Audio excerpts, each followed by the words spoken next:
L'ancien entraîneur de Liverpool prêt à reprendre du service pour le Real Madrid. Le message surprenant de Diego Simeone après l'élimination du Real Madrid face à Arsenal en Ligue des Champions. Le Brésil intensifie sa après d'Ancelotti après l'élimination du Real Madrid en Ligue des Champions. La star offensive du Real Madrid probablement disponible pour la finale de la Coupe du Roi malgré une alerte blessure. Ancelotti évoque son avenir au Real Madrid, son plan tactique raté et l'été à venir après Real Madrid 1-2 Arsenal. Avant de commencer, si vous êtes un fan du Real Madrid, partagez vos avis dans les commentaires. Qu'en pensez-vous de la performance du Real Madrid face à Arsenal et n'oubliez pas de liker et de vous abonner à la chaîne pour ne rien manquer des nouvelles actualités du club. Merci pour le soutien. Il n'y a pas beaucoup de meilleurs entraîneurs que Jürgen Klopp dans le monde du football. Le technicien allemand a été l'architecte de la montée en puissance de Liverpool au sommet du football européen ces dernières années. Âgé de 57 ans, il a quitté le club de la Mersey l'année dernière avant d'être nommé, quelques mois plus tard, responsable mondial du football pour Red Bull. Cependant, selon les informations relayées par le média brésilien UOL, via The Madrid Zone, Klopp serait déjà insatisfait de son nouveau rôle au sein de la structure Red Bull et envisagerait un retour sur le banc.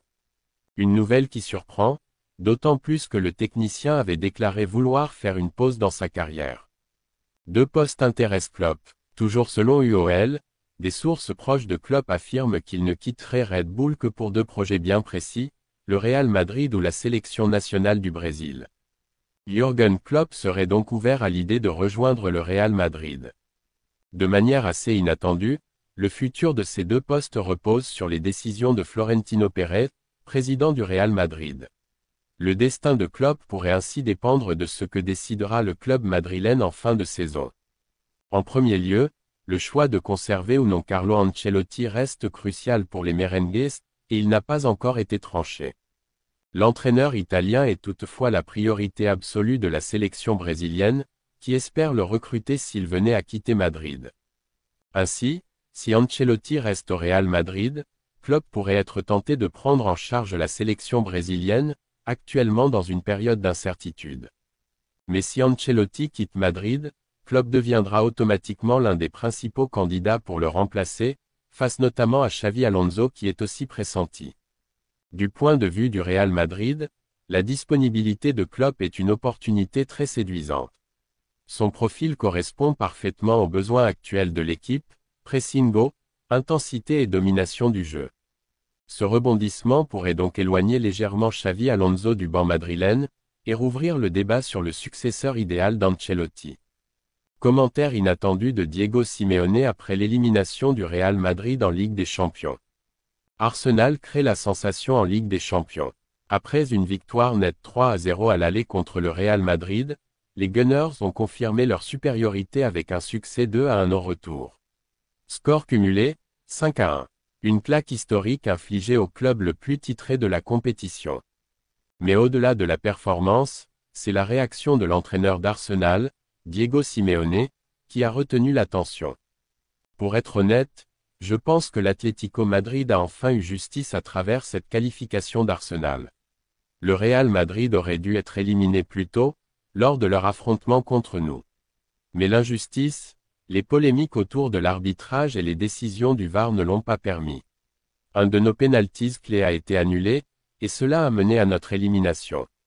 Aujourd'hui, c'est un peu comme si la vérité avait éclaté. Malgré son passé madrilène, côté Atlético, Simeone n'a pas manqué de saluer la performance des Gunners. Je suis fier de la résilience des guerriers d'Arteta. C'est ce mental, ce caractère qui leur a porté. Face à un géant comme Madrid, il fallait plus que du talent. Il fallait une âme, et ils ont prouvé.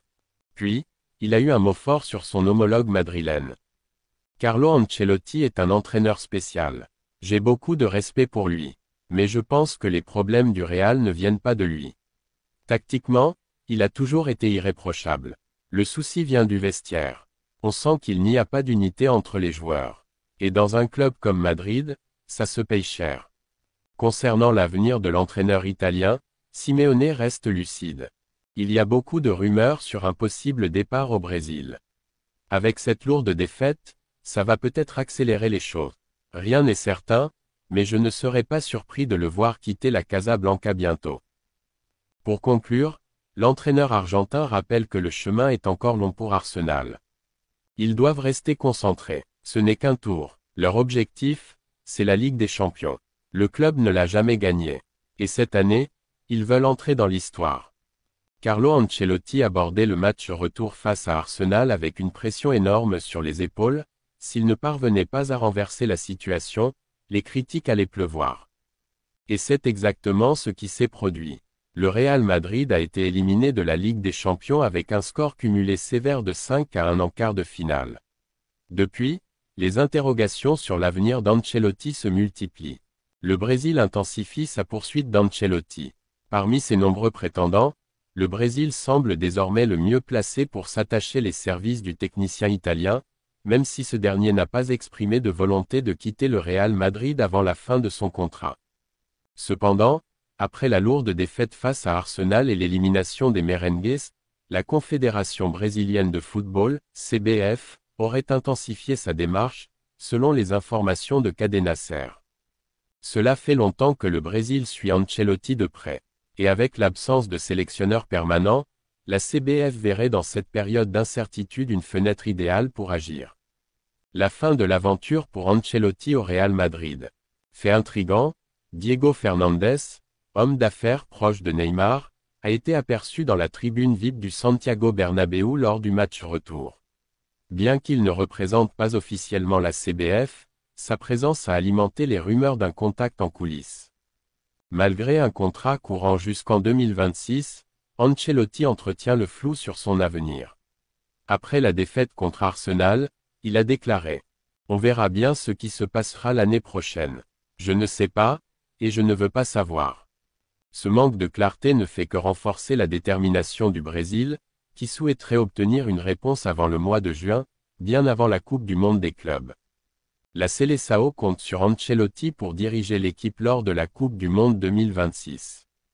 Le Real Madrid a vécu une soirée difficile ce mercredi face à Arsenal. Alors que beaucoup espéraient une remontada, les champions d'Europe en titre se sont inclinés 2-1 à domicile, scellant ainsi leur élimination de la Ligue des Champions. Soulagement pour le Real Madrid concernant Mbappé. Pour ne rien arranger, la star madrilène Kylian Mbappé a semblé se blesser en fin de match, faisant craindre une possible absence pour la finale de la Coupe du Roi face au FC Barcelone. Selon Diario AS, Mbappé a subi une torsion douloureuse de la cheville droite à seulement 18 minutes de la fin du match. L'incident s'est produit lors d'un tacle glissé de Declan Rice. En tentant de sauter pour éviter le contact, l'attaquant français a mal atterri, provoquant un mouvement inquiétant de sa cheville. Les premiers examens indiquent qu'il s'agirait d'une entorse légère. Le club se veut rassurant et précise que la blessure n'est pas sérieuse. Des examens plus approfondis seront réalisés dans les 48 heures, mais l'optimisme règne quant à la présence de Mbappé pour la finale. Une gestion du temps favorable. Mbappé avait déjà reçu un coup en début de rencontre. Par ailleurs, il est suspendu pour le prochain match de Liga contre l'Athletic Bilbao ce week-end. Cette indisponibilité tombe à point nommé, puisqu'elle lui permettra de récupérer tranquillement et de viser un retour pour le match de milieu de semaine face à Retafe, mais surtout pour la grande finale contre le Barça à la Cartoura. La présence de Mbappé lors de cette finale pourrait représenter un énorme soulagement pour le Real Madrid, actuellement en difficulté. Le club comptera sur lui pour faire la différence face à une défense barcelonaise récemment mise en difficulté par le Borussia Dortmund. Les espoirs d'un retour héroïque du Real Madrid face à Arsenal ont été anéantis mercredi soir, alors que les Gunners se sont imposés 2-1 au Santiago Bernabéu. Avec cette victoire, Arsenal se qualifie pour les demi-finales de la Ligue des Champions avec un score cumulé impressionnant de 5-1 face aux Merengues, un résultat qui a laissé les supporters madrilènes amers. Ce qu'a dit Ancelotti après la défaite face à Arsenal. Présent en conférence de presse après le match, Carlo Ancelotti a reconnu la supériorité d'Arsenal et est revenu sur ses plans de jeu qui n'ont pas fonctionné, tout en abordant les questions sur son avenir au Real Madrid. Pour changer la dynamique, il nous fallait quelque chose, peut-être ce penalty qu'on nous a enlevé. Il nous fallait un déclic, quelque chose. Mais il faut être honnête, Arsenal mérite sa qualification, dans les deux matchs. Le football a son côté heureux et son côté triste. On a souvent vu le côté heureux, aujourd'hui c'est le triste, a-t-il déclaré, via Marca.